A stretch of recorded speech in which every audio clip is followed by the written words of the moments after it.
O tema de hoje é o grau metamórfico. As rochas metamórficas originam-se em uma ampla variedade de condições, ou seja, seus minerais e texturas são índices da pressão ou temperatura, também conhecido como geotermômetro da crosta, e também do local e do tempo onde foram formados. Entendo como geotermômetros determinados minerais que marcam condições de pressão e temperatura existentes nas rochas. Assim, os geólogos buscam determinar a intensidade e o tipo de metamorfismo indicado pela designação de baixo grau, médio ou alto grau. Com base na distribuição dos minerais índices em uma determinada área, é possível fazer um mapa das zonas onde o grau metamórfico é modificado, definindo linhas que as limitam ou isógradas. Essas isógradas conectam locais onde aparecem os primeiros vestígios de minerais índices e compreendam como mineral índice um mineral característico que define zonas metamórficas e que representa uma variação restrita de faixa de temperatura e pressão. O gráfico mostra a relação de pressão, temperatura e profundidade aproximadas associadas aos diferentes graus metamórficos.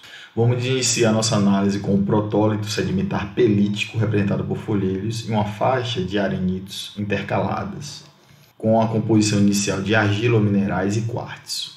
Com o aumento das condições de pressão e temperatura, a rocha evolui com argilominerais se recristalizando para a clorita, representada pelas ardósias, enquanto que a camada de quartzo se recristaliza formando um meta-arenito. Essas ardósias com a estrutura de clivagem ardosiana evoluem para uma estrutura de clivagem e granulação, característico dos filitos, e o aparecimento de micas brancas em condição de maior pressão e temperatura. Já os meta-arenitos evoluem para quartzitos, que pode evoluir para um xisto com a presença de biotita e posteriormente granada, apresentando uma estrutura de xistosidade, e com o aumento das condições de pressão e temperatura pode surgir a estaurolita como mineral índice.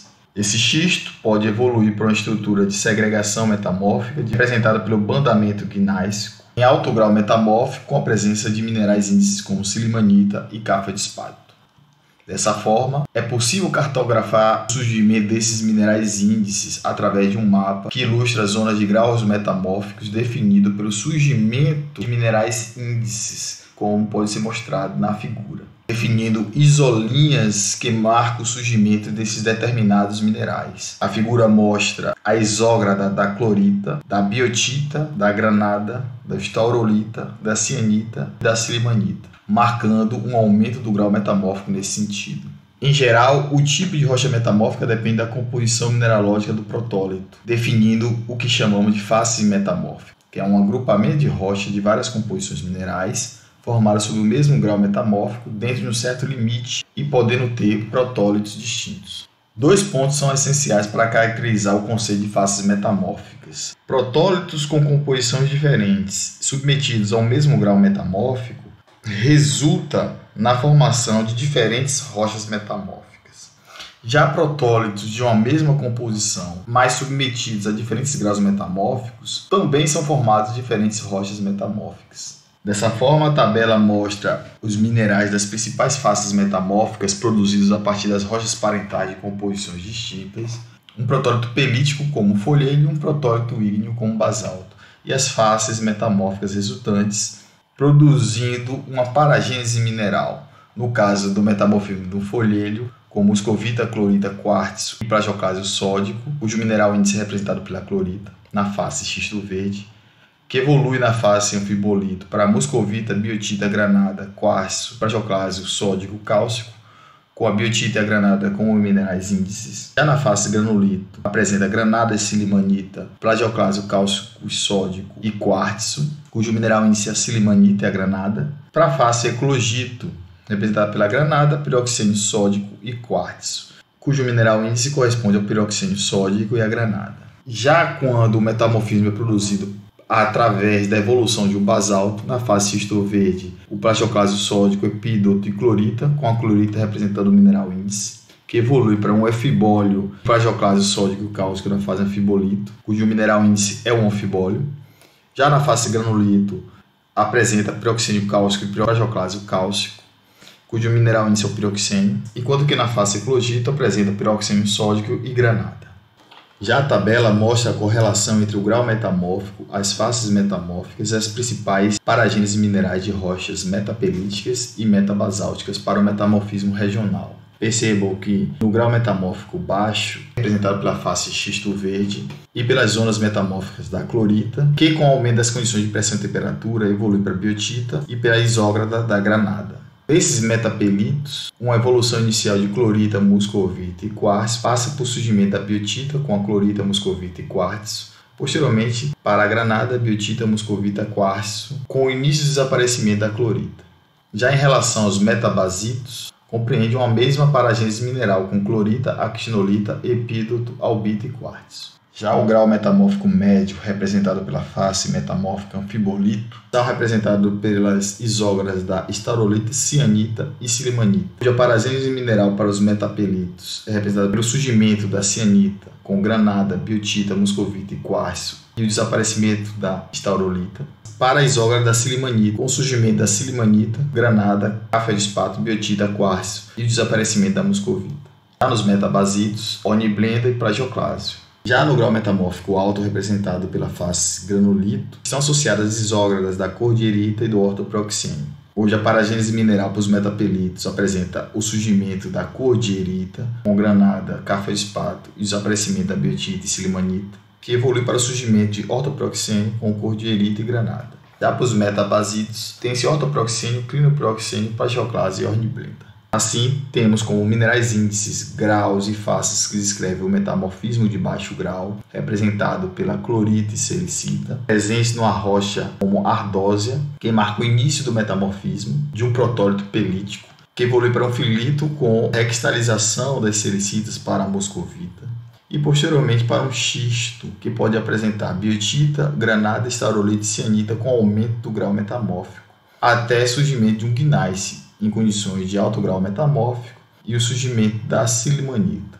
Em condições profundas na crosta terrestre, pode surgir fusão parcial e formação de um migmatito. Em condições de alta pressão e baixa temperatura associada às zonas de subducção, podem ocorrer a face xisto azul.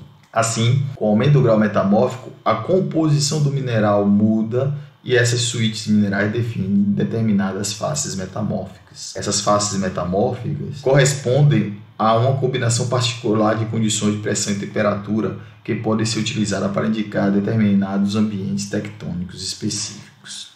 Como mostrado no bloco diagrama, é representado uma colisão entre duas crostas continentais. Inicialmente, as condições de pressão e temperatura são baixas, e com a trajetória progressiva do metamorfismo, as condições de pressão e temperatura aumentam. São formadas determinadas rochas metamórficas. Posteriormente, com o intemperismo e erosão das rochas superficiais, pode ocorrer exumação dos terrenos metamórficos de alto grau, soerguendo e expondo-os na superfície terrestre.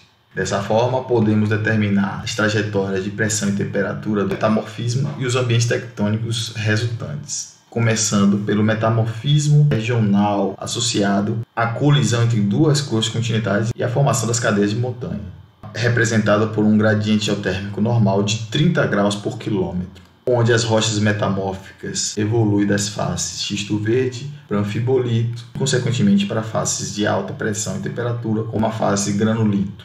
Uma segunda trajetória do metamorfismo está associada aos arcos vulcânicos e plutônicos.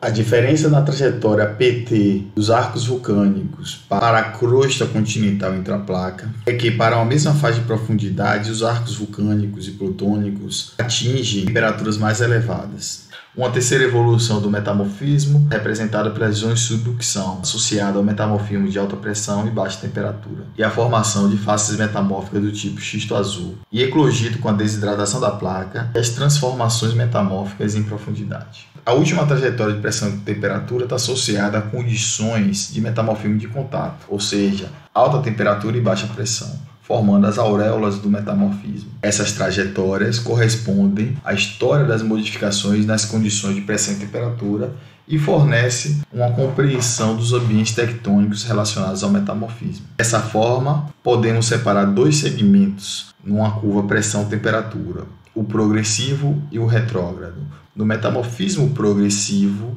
indica um aumento gradativo das condições de pressão e temperatura, com deformação e recristalização da granada, como mostrado na fotografia, em condições de colisão continental. A imagem mostra zonas de crescimento da granada, representado pela recristalização desse mineral devido às condições de pressão e temperatura. Já o metamorfismo retrógrado indica uma diminuição na pressão e temperatura quando as rochas são levadas à superfície. Em uma lâmina é perceptível o metamorfismo retrógrado através da substituição da biotita para a clorita. Essas duas trajetórias, progressivas e retrógradas, são observadas nos ambientes tectônicos, como os ambientes de zona de subducção através da convergência entre crosta oceânica e crosta continental e através da convergência de duas crostas continentais, formando grandes cordilheiras de montanha. Portanto, por que as trajetórias de pressão e temperatura diferem nos dois contextos tectônicos? As trajetórias PT dos ambientes tectônicos são diferentes devido ao menor gradiente geotérmico nas zonas de subducção. Dessa forma, as rochas nesse ambiente, transportadas para profundidades e pressões similares sob um cinturão de montanhas, tornam-se muito mais quentes em uma profundidade equivalente. Por fim, temos a exumação tectônica, que está associado ao constante erosão e intemperismo das rochas superficiais das cadeias de montanha, associada ao soerguimento e à exposição da superfície de rochas formadas em condições de pressão e temperatura elevadas. Compreende o elo entre a tectônica de placas e os geossistemas do clima. Com o metamorfismo progressivo, temos a evolução das rochas sedimentares no metamorfismo regional, de um ardósia para um filito, de um filito para um xisto, do xisto para um gneiss, representando condições de pressão e temperatura maiores e mais profundas. Com o surgimento das cadeias de montanhas e o espessamento crustal, ocorre o processo de denudação, ou seja, o aumento das taxas de erosão e produção dos sedimentos e a peneplanização dessa cordilheira de montanhas. Isso faz com que as rochas metamórficas geradas em maior profundidade possam estar expostas atualmente na superfície terrestre.